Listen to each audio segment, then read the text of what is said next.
Leonard "Len" Harper had always believed forests were predictable.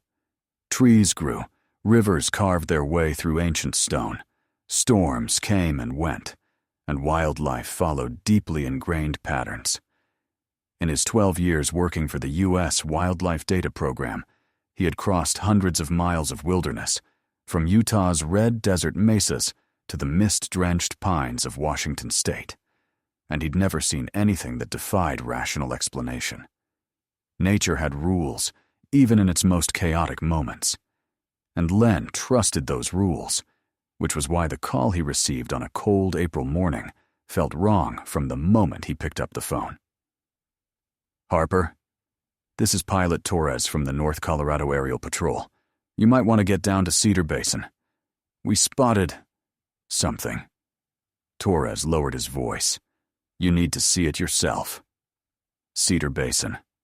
Wilderness, 40,000 acres of untouched forest in northern Colorado, was known for unpredictable weather, difficult terrain, and the kind of isolation that made emergency response complicated. But Len loved it. The basin's ancient cedar groves were some of the only remaining untouched old-growth stands in the entire Rocky Mountain region.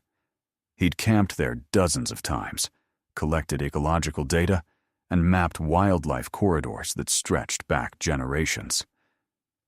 "What did you see?" Len asked, already pulling out his notebook. Torres hesitated. "Tree falls. Circular patterns. Perfect circles, Harper.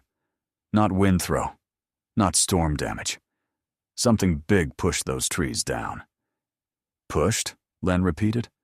"Just get here," Torres said. "Bring your measuring gear. You'll want it." 4 hours later, Len's government-issued Wrangler rumbled onto the dirt road leading into Cedar Basin. Snowmelt made the ground soft, and patches of lingering frost clung to the shadows between boulders.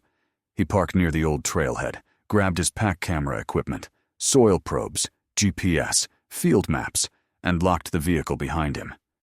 The morning sun filtered through the cedar canopy in long, cool shafts of pale gold.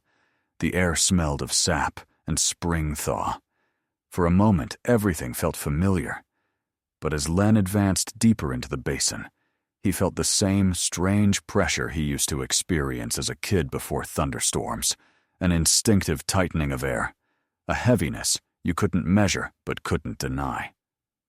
At mile 1, he noticed the silence. No chickadees calling overhead, no squirrels chattering from the cedar limbs, no rustle of small feet through the ferns. Cedar Basin was normally alive with sound, but this morning it felt like the entire forest was holding its breath. He continued along the rocky trail, boots crunching on damp soil, until the path dipped into a shallow valley. That was when he saw the first tree, a massive western red cedar, centuries old, its trunk easily 6 feet thick, lay uprooted across the ravine floor. Len stopped cold. Wind did not do this. Storms did not do this. He knelt, brushing dirt and clinging roots with his fingers. The tree had been forced over in a direction opposite the prevailing storm path. More unsettling still, the roots were intact. No rot, no fungal decay, nothing to indicate instability. It had been pushed. By what? He rose and scribbled notes into his field book. First specimen found, 42 by con 3 de Guardouin. 106.9942.lw. Large-scale physical displacement. No evidence of natural failure. Assess additional damage. He took several photos on his Nikon. The lens couldn't capture the sheer, unsettling force implied in the fallen tree, but he tried anyway. Farther down the ravine, he found 3 more cedars, all pushed over in the same direction, forming a curved line, a perfect arc. Len frowned. Torres wasn't exaggerating. He followed the arc across the valley, stepping over splintered branches and mounds of torn moss. When he reached the highest point of the curve, he realized the truth. It wasn't an arc. It was a circle. A near-perfect one, maybe 60 feet in diameter, formed by at least 14 trees, shoved outward, as if something had exploded or expanded at the center.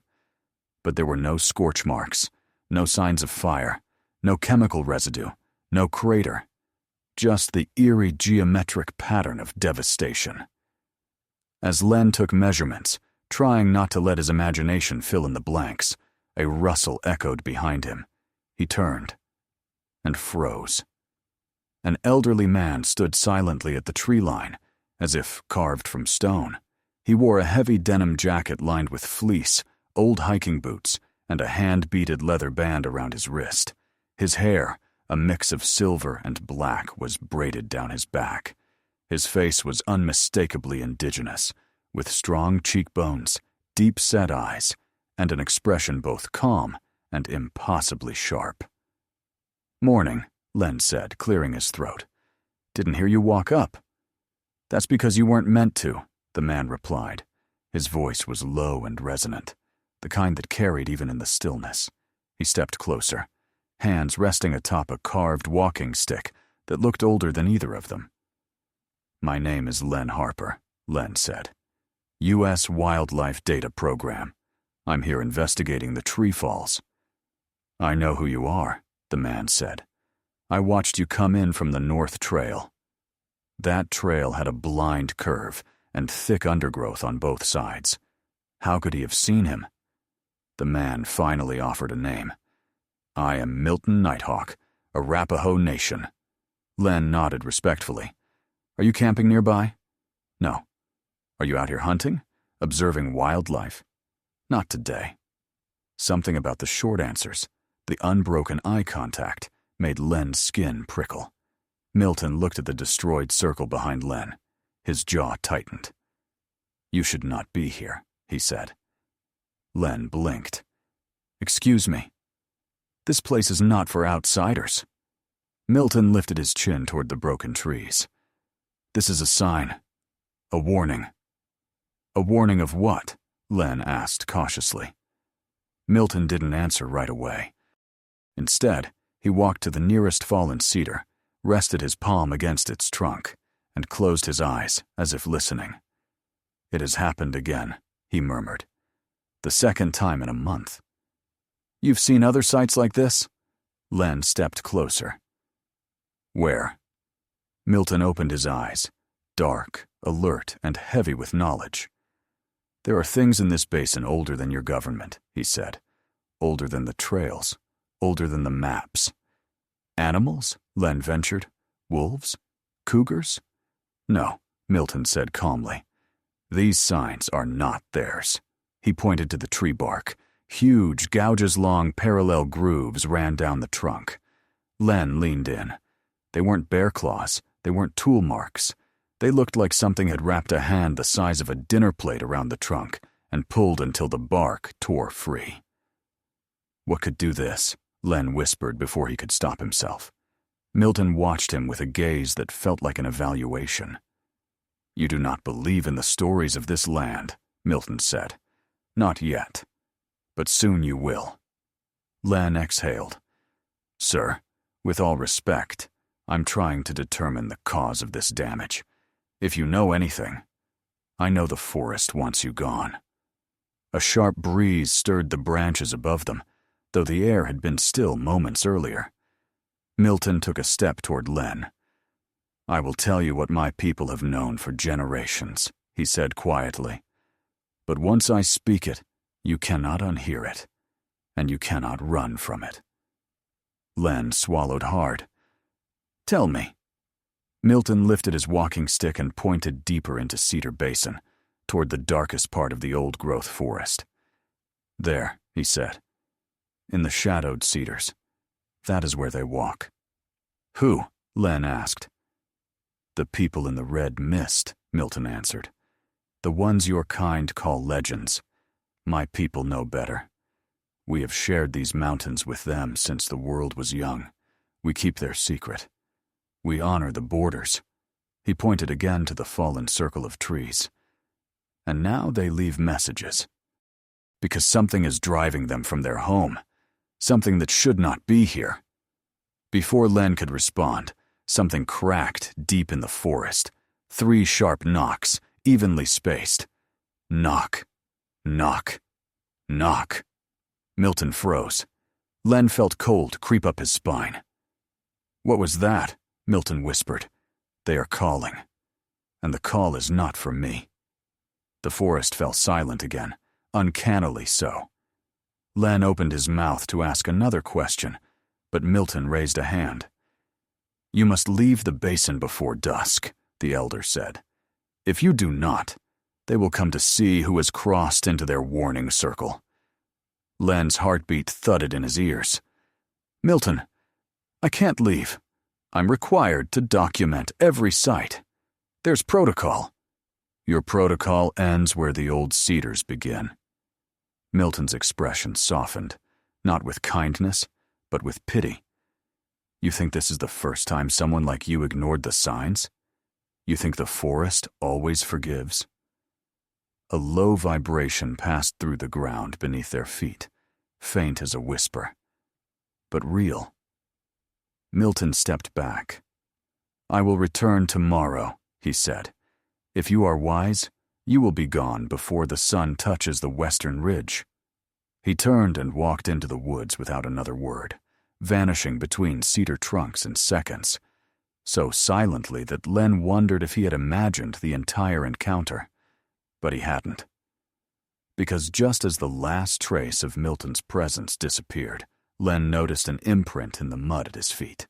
A footprint, 17 inches long, 7 inches wide, deep enough to suggest a creature weighing at least 500 pounds.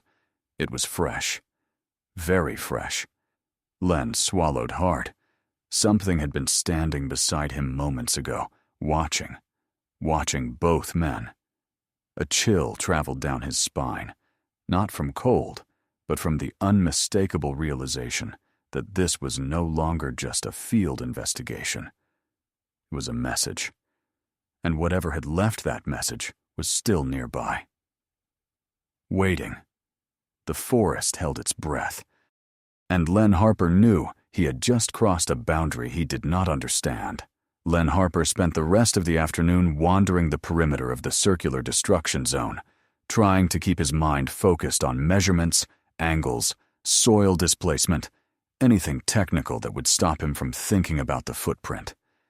But no matter how hard he tried, the image kept returning in relentless detail.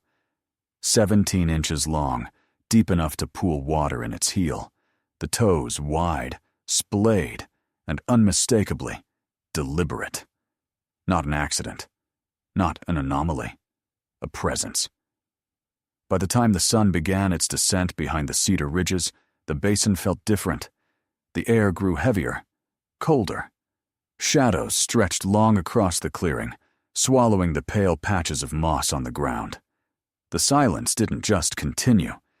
It deepened, as if something enormous was inhaling all sound into itself. Len tried to steady his breathing as he packed his equipment. His campsite was 1.5 miles away, along a narrow trail curving along the basin's southern edge. The last thing he wanted was to hike that path in the near dark. But daylight was slipping faster than he'd planned. He started down the trail, boots crunching on pine needles, heart pounding with each step. Every now and then he forced himself to stop, look, listen, just like his training taught him. But the forest didn't respond. No wind, no rustling leaves, no scurrying animals. Just the soft rhythm of his breath and the faint thud of his heartbeat in his ears. Halfway to his camp, he caught movement in the corner of his eye, a shifting shadow behind a massive cedar trunk. He froze, slowly turning his head. Nothing. But he felt it. That prickle at the back of his neck. The electric sensation of being watched. He pressed forward, quickening his pace. When he finally reached his campsite, a small flat patch beside a cluster of fallen logs, he tried to re-establish some sense of normalcy. He set up his tent. He hung his food bag in a tree. He lit a small stove and boiled water for instant noodles. He forced himself to take notes. But with each minute, the sense of observation grew stronger. By the time the thin evening light faded completely, he couldn't pretend anymore. Something was circling. At first he thought it was wind, A light shift of branches here, a faint crack of wood there. But the sounds had weight, pattern, awareness. Step, stop, step, stop. A deliberate approach. Len grabbed his flashlight, sweeping the beam across the trees. The light illuminated nothing but bark and darkness. He swallowed hard and forced his voice to remain steady. "Hello?" he called into the dark. "If someone's out there, I'm not a threat. I'm just a researcher." Silence. Then, knock, knock, pause, knock. The same pattern from earlier, the same chilling precision. Len's grip tightened on the flashlight. "Okay," he whispered to himself. "Just stay calm." But he knew, deeply, instinctively, the calm was no longer an option. Another sound echoed from the left. A heavy exhale. Not human. Not bear. Too controlled. Too measured. Too close. He reached for his radio. Static. No connection in this deep stretch of the basin. He flicked it off, heart hammering. Then something unexpected happened. A soft whistle, almost melodic, drifted through the trees. 3 notes. Slow. Curving upward. Repeating. It was unlike anything he'd heard in the wild. Not a bird call. Not an elk bugle. Not human. Everything inside him screamed to run. And then someone stepped into the light. Not from the forest. From behind him. Len spun around. Milton Nighthawk stood at the edge of his campsite, illuminated by the flashlight beam. He looked unsurprised by the fear on Len's face. "You stayed," Milton said quietly. "I told you not to." Len exhaled shakily. "How did you find me?" "You weren't exactly trying to hide," Milton replied, glancing at the half-boiled noodles. "And they've been following you since the moment you crossed into the Shadow Cedars." Len stared at him. "They?" "Milton. What is out there?" Milton crouched beside the fireless stove, stirring the steaming pot with surprising calm. "You will see for yourself tonight," he said. "But first, you must understand something. There is a balance in these mountains. My people have kept it safe for generations. But now, something has broken that balance." "You mean the fallen trees?" Len said. "The circles. The footprint." "That footprint is a message," Milton said. "For you. They want to know why a stranger is walking through their warning ground." "I'm not here to harm anything," Len said quickly. "I'm here to protect the basin, to understand it." Milton nodded slowly. "Then you are already different from most outsiders. And that is why I brought you here tonight. Because if we are to protect this land, we can no longer do it alone." Before Len could ask more, Milton stiffened and lifted a hand. "Listen." Len strained his ears. At first, nothing.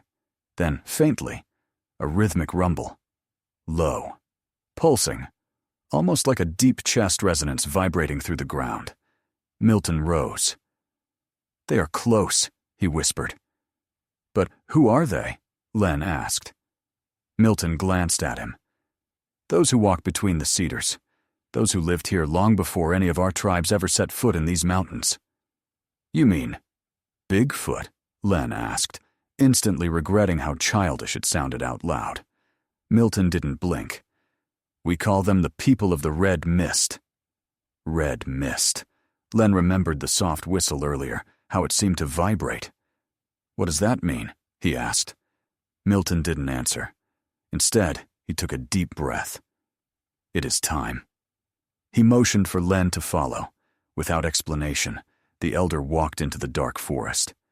Len hesitated for only a moment, then grabbed his flashlight and followed, heart pounding. They moved through the trees in near silence, Milton navigating the dark with uncanny precision. The forest grew denser. Shadows clung to the cedars like curtains. Then, suddenly, a clearing, a perfectly circular one, as if carved by unseen hands. The air inside felt heavier, warmer, and at its center, 3 small stone cairns arranged in a triangle. Arapaho symbols were carved on each stone. Milton knelt before them. "This is the Circle of Whispering Cedar," he said softly. "A place where our people meet the red mist when we must. It is sacred ground." Len whispered, "Meet them? You mean, communicate?" "It is not language as you know it," Milton said. "But yes, there is understanding here. At least there was, before things began to change." "What changed?" Milton's gaze darkened. "They have been driven from their deepest territories. Something has invaded their mountain. Something unnatural. Something human." Len's chest tightened. "The equipment the helicopter patrol saw?" Milton nodded. "Explosions, vibrations, strange metal left behind. The red mist do not understand these things. They only know they hurt. They destroy. And they think it's us," Len said quietly. Milton did not deny it. The rumbling that had been distant before now grew closer. Len felt it in his chest, in his teeth, in his bones. Low, rhythmic, rising and falling like a slow chant. Milton stood. "They are here." Len's breath caught. A figure moved at the edge of the clearing. Then another. And another. 3 towering silhouettes, emerging from the forest, silent despite their massive size. The moonlight filtered through the cedar branches overhead, illuminating their forms in fractured silver. Len felt his legs weaken. The first figure stepped forward, and Len saw it fully for the first time. 8 feet tall, broad shoulders, hair cascading like a dark waterfall across its frame, eyes glinting with an intelligence that felt ancient and alert. This wasn't a beast. This was a presence, a being. Milton slowly raised both hands, palms outward, a gesture of peace. The creature mirrored the gesture. Len inhaled sharply. This wasn't random behavior. This was communication. "This," Milton whispered, "is one of the red mist, a young male. The others are his kin." Len couldn't speak. His voice had vanished somewhere between disbelief and awe. The creature's eyes focused on him directly, piercingly. Len felt the weight of that stare, as if it were a physical force. "They want to know why you are here," Milton said.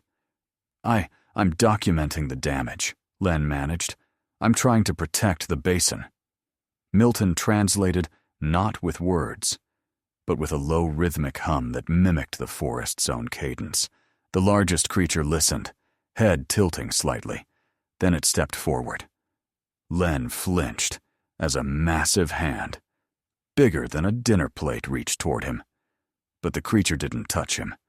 Instead, it pointed to the east, the direction of the Shadow Gorge. Milton nodded grimly. "They want to show us what is happening. They want you to see what has driven them out." "The destruction site," Len whispered. "There are more." 3 that we know of," Milton said. "Maybe more deeper in the gorge." The creature gestured again, insistent, urgent. Len swallowed. "When?" Milton said. "Now." The creatures stepped back, waiting. Len stood frozen, the weight of the moment pressing into him like a second heartbeat. Milton touched his shoulder. "If you choose to follow them," he said softly, "you must come without fear. Fear is the language of enemies. Respect is the language of allies." Len exhaled shakily. Do we have their permission?" "Yes," Milton said. "Tonight, you walk into their world, and you must do so with honor." Len nodded slowly. His decision was already made. He stepped forward into the clearing, into the shadow of the towering beings, into the ancient darkness of the Shadow Gorge, guided not by science or training, but by beings older than any map, any trail, any human memory. As he followed the red mist deeper into the forest, he knew he was leaving behind the last vestiges of the world he understood, and stepping into a truth far more ancient, terrifying, and extraordinary than he could ever have imagined. The deeper Len Harper followed the towering figures of the red mist into the ancient forest, the more the world he knew seemed to fade behind him.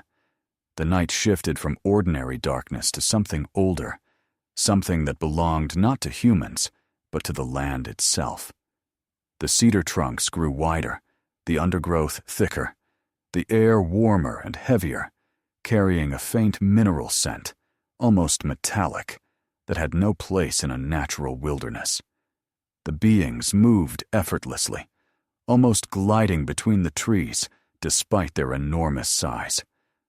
Len struggled to keep up. Milton Nighthawk walked beside him, breathing evenly, as if the forest itself guided his steps. The elder's calmness steadied Len, but only barely. Every part of this journey felt like crossing an invisible threshold into a world where human instincts had no meaning. After nearly an hour of hiking, the terrain began to change. The ground sloped downward, and the cedar forest thinned into a narrow gorge, flanked by jagged stone walls. Mist curled low along the ground, catching moonlight in faint reddish hues, the origin, Len realized, of the name Red Mist. He had assumed it was metaphorical, but here, now, he saw it with his own eyes. A low hum vibrated through the gorge, at first so soft that Len thought it was in his head. But the creatures reacted. The youngest male tensed, the larger one stiffened, and the slender figure paused and released a slow, mournful whistle that echoed against the stone. "What is that sound?" Len whispered. Milton's face hardened. "The mountain crying." Before Len could ask what that meant, the Red Mist leader gestured for them to follow. He stepped deeper into the gorge, and the hum grew louder. It trembled through Len's feet, then his bones, until each step felt like walking across a vast, slow heartbeat. Then the trees ended, and Len saw it. A massive crater had been blasted into the canyon wall. Not a natural collapse, not erosion. A violent rupture 40 or 50 feet wide, where stone had been torn outward, leaving sharp fragments and scattered debris. Smoke no longer rose from the site, but the smell of burned metal still lingered. Even in the dark, the destruction was unmistakable. Cables, shattered equipment panels, a twisted steel cylinder half buried in dirt, and long, parallel gouges in the rock where something had tried desperately to escape the blast radius. But that wasn't what stopped Len's breath. What stopped him were the footprints, massive, three-toed impressions burned into the soil, leading away from the blast site and ending abruptly at a pile of fallen rock. Milton knelt. He touched a charred piece of metal and recoiled. "This is not from any legal operation," he said quietly. "This is mining gear, and not the surface kind. This is directional drilling." Len picked up a fragment of the steel cylinder. A faint company logo remained. "Red Ridge Energy," he said. "Damn it. They're not licensed to drill anywhere near a protected basin. That means they're doing it illegally, probably under the radar, off the books." Milton's jaw clenched. These explosions are pushing the red mist from their homes. They don't understand the machines. They only feel the earth shake, see their caves collapse, hear their children scream. Len looked at the enormous beings standing in the moonlight. Their faces were calm, but their eyes burned with something deep, something wounded. "How many of these sites have you seen?" Len asked. The leader of the Red Mist responded by lowering himself and drawing in the dirt with a thick stick.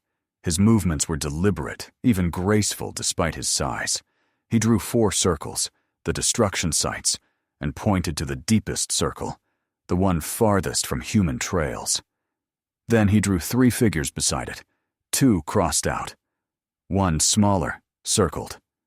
Milton inhaled sharply. 2 of their young died there.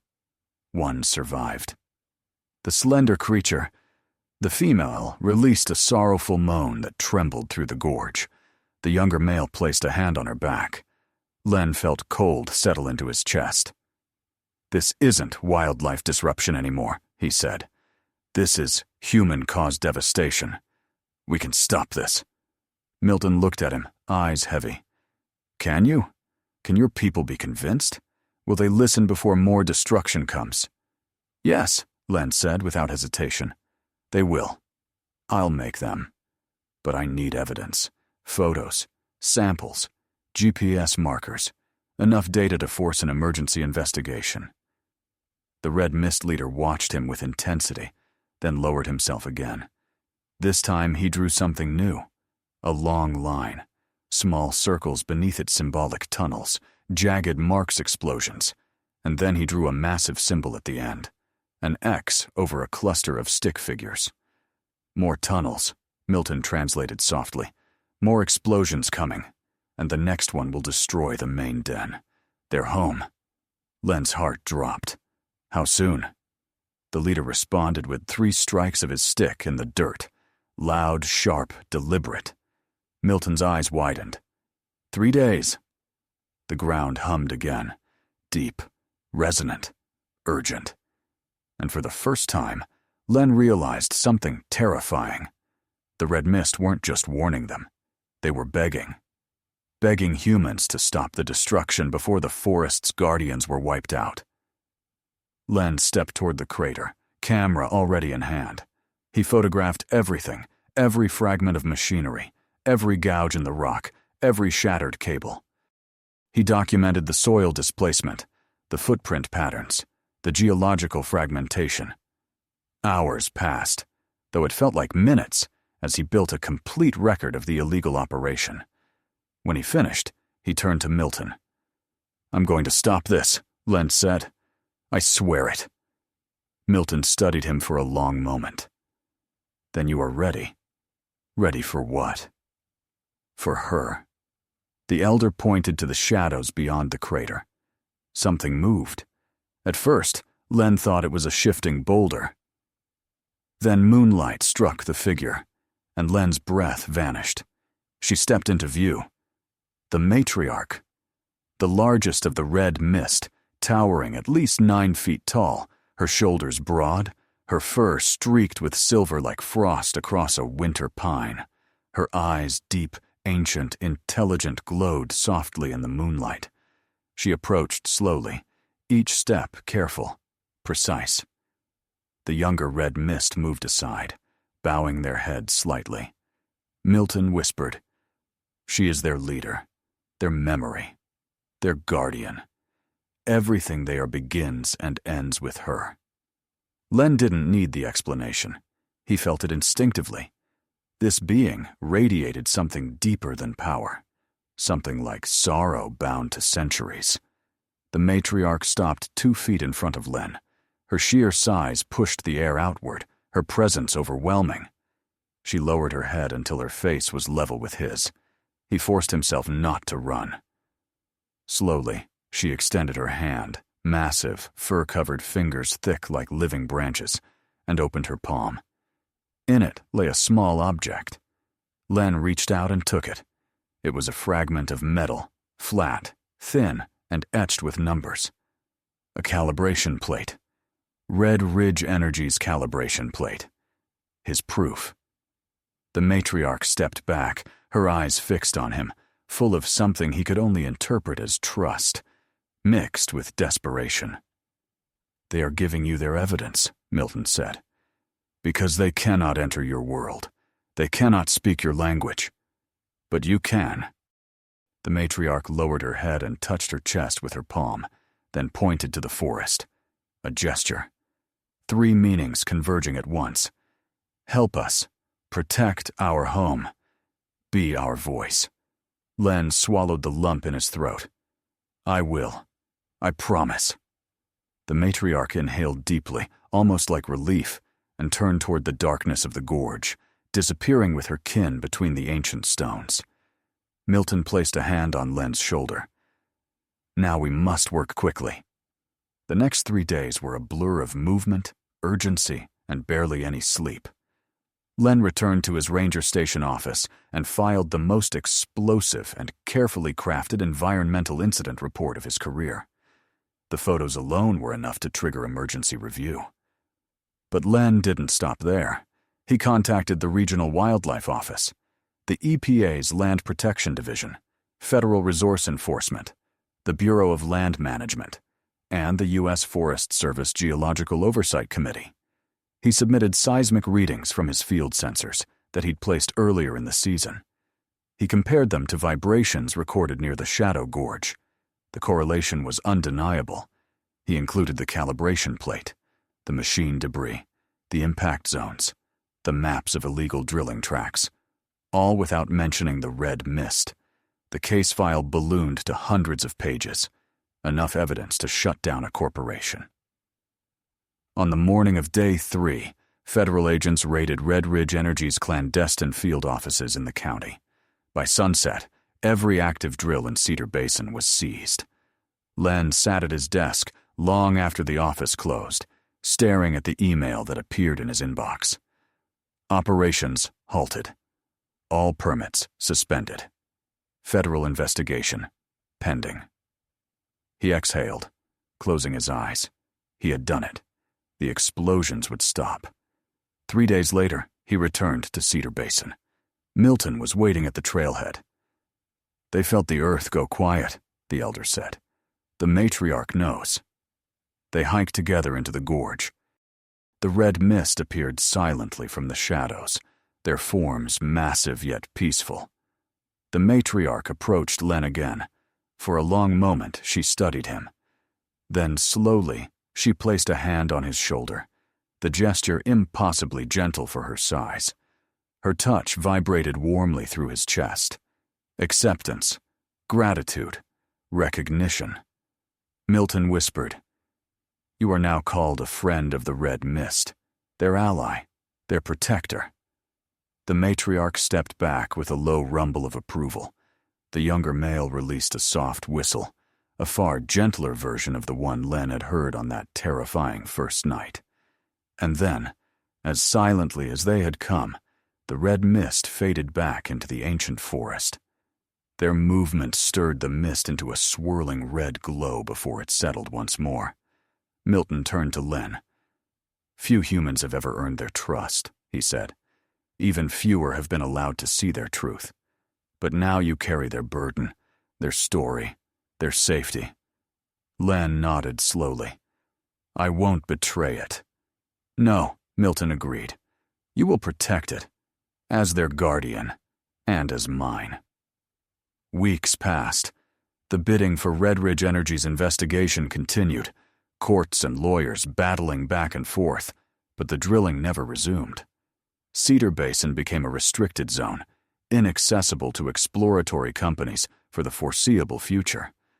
Len returned often to the basin, not just for work, but to honor what he had seen. Sometimes he found footprints near the cedar stands, sometimes new stone markers, sometimes nothing but silence. Yet the silence no longer felt threatening. It felt watchful, respectful, a reminder that ancient eyes still observed from between the trees. One morning in late summer, a package arrived on Len's desk, wrapped in cedar bark and tied with sinew. Inside was a carved wooden figure, a human standing beside an enormous guardian being, both gazing toward a cedar tree. There was no note, just the message within the carving. The matriarch had sent it. Len placed it on his desk with reverence. The forests of Cedar Basin held more than trails and trees. They held a people, a history, a secret worth protecting for generations. And Len Harper, ecologist, witness, guardian, was now part of that legacy. Forever.